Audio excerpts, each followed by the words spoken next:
কেউ নেই, তোমার পরেও কেউ থাকবে না, তুমিও থাকবে না। তারা কারো কাছে গিয়েছে? তারা কার কাছে গিয়েছে? আচ্ছা, আল্লাহ কিন্তু এই যে আল্লাহর কাছে নিয়ে যায়, এখানে একটা কারণ আছে।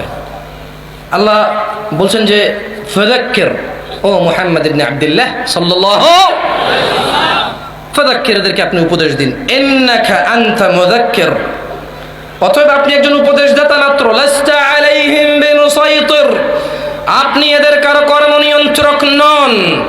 ইল্লা মান তাওয়াল্লা ওয়া কাফার, অতঃপর যে মুখ ফিরিয়ে নিল সত্য থেকে, ফায়ুআযিবুহুল্লাহুল আযাবাল আকবার, যে সত্য থেকে মুখ ফিরিয়ে নিল, যে আল্লাহর আদেশ থেকে নিজেকে পিছিয়ে নিল, যে আল্লাহর আদেশ থেকে নিজেকে অবাধ্য করলো, ফায়ুআযিবুহুল্লাহুল আযাবাল আকবার, আল্লাহ তাকে কঠোর দণ্ডে দণ্ডিত করবেন। কিভাবে? ইন্না ইলাইনা ইয়াবাহুম, নিশ্চয় এদের প্রত্যাবর্তন আল্লাহর দিকে। সুম্মা ইন্না আলাইনা হিসাবাহুম, অতঃপর এদের সবার হিসাব কার কাছে? ইত্তাকিল্লাহ, ইয়া নাস, আল্লাহকে ভয় করো। ইয়া নাস, আল্লাহকে ভয় করো। তোমার এই হাত যা দিয়ে তুমি অন্যায় করো, তার রব দিয়েছে বলেই তো ছুতে পারো। রব যদি এটা না দিত, তুমি তোমার একটা বস যদি বলো চা নিয়ে আসো, তুমি নিয়ে আসো। যদি বলো যে মগটা নিয়ে আসো, নিয়ে আসো। অফিসটা ঝাড়ু দাও, তুমি দাও। গ্লাসটা বন্ধ করো, এসিটা লাগাও, গাড়ির দরজাটা খুলে ফেলো, আমার মালগুলো বাসায় দিয়ে আসো। হ্যাঁ শোনো, কালকে 9টায় উপস্থিত থাকবা। এটা করি কিনা আমরা? সামান্য 20,000 টাকা বেতন দেয়। কতটুকু? 20,000 টাকা বেতন। অথচ রব তোমাকে নিঃশ্বাস দিয়েছে, 60টা বছরের জীবন। সুবহানাল্লাহি ওয়া বিহামদিহি। বলো বলো, তুমি একটা সেকেন্ড কিনতে পারবে? 60 বছর দিয়েছিল। ওই রব বলেছে সলাতে আসো, তুমি আসো না। বলেছে যাকাত দাও, তুমি দাও না। বলেছে নম্র থাকো, তুমি থাকো না। বলেছে ভদ্র থাকো, তুমি থাকো না।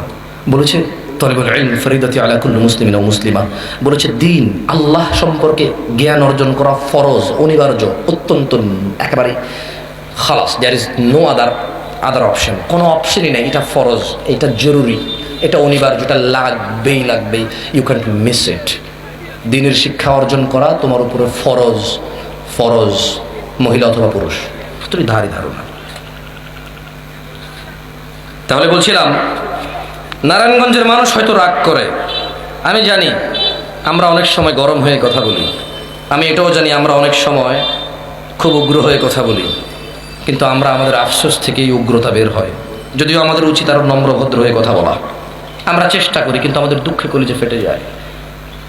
তোমার মায়ের সাথে যদি কেউ জানা করতে জোরাজুরি করে, এবং এই জানাকে যদি বলা হয় যে হ্যাভিং রিলেশনশিপ, হ্যাপি রিলেশনশিপ, যদি সে বলে যে এটা তার অধিকার, নিশ্চয়ই তুমি সহ্য করবে না। আমাদেরও সহ্য হয় না যখন তোমরা ডাব নারিকেলকে আমার আল্লাহর সাথে সমকক্ষ করো। যুবক, আমাদেরও সহ্য হয় না যখন তোমরা 31st নাইটে যাও, মনে করো উৎসব, অথচ এটাই বিধর্মীদের ইবাদত। আমাদেরও কলিজা চূর্ণ বিচূর্ণ হয়ে যায় তোমরা বড়দিনে যাও, অথচ তারা তা পালন করে যে আল্লাহ এই দিনে ছেলে জন্ম দিছে। তোমরা যখন যাও, আমাদের কলিজা ভেঙে যায়। তখন আমরা তোমাদেরকে বলি না, হারাম, দে আর নট মুসলিম। তারা কিভাবে মুসলমান হতে পারে? একজন আনন্দ করছে যে আল্লাহ ছেলে জন্ম দিয়েছে, সেই আনন্দে সে আনন্দিত হচ্ছে, গান বাজাচ্ছে, মদ খাচ্ছে, ফুল দিচ্ছে, অনুষ্ঠান করছে, কেক কাটছে, নতুন জামা কাপড় পরিধান করছে। আর তুমি বলছো যে লাম ইয়ালিদ, তিনি জন্ম দেয়নি, ওয়ালাম ইউলাদ, তিনি জন্ম নেয়নি। এ কথা বলার পরে তুমি উৎসব করতে গেলে আল্লাহর সন্তান হয়েছে এই উৎসবে। তুমি যখন এটা করো, আমাদের কলিজা ভেঙে যায়। তখন আমরা আবল তাবল বলা শুরু করি, তখন আমাদের কলিজা ভেঙে যায়। যুবক, সহ্য হয় না তুমি যখন বলো যে আল্লাহ ছেলে জন্ম দিয়েছে আর তুমি আনন্দিত সেই খবরে, সহ্য হয় না। তাই আমরা আবল তাবল বলি, ফেসবুকে খুলে, লাইভ খুলে, ওয়াজের মাঠে বলি। তোমরা মনে করো আমরা উগ্র না, আমরা উগ্র নই, আমাদের সহ্য হয় না।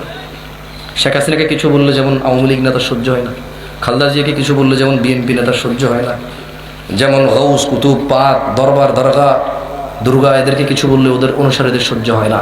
ঠিক তেমনি যখন কেউ বলে যে আল্লাহ সন্তান জন্ম দিয়েছে, সেই উৎসবে সে আনন্দিত, অথচ সে নিজেকে মুসলিম বলে, আমাদেরও সহ্য হয় না, আমাদেরও সহ্য হয় না।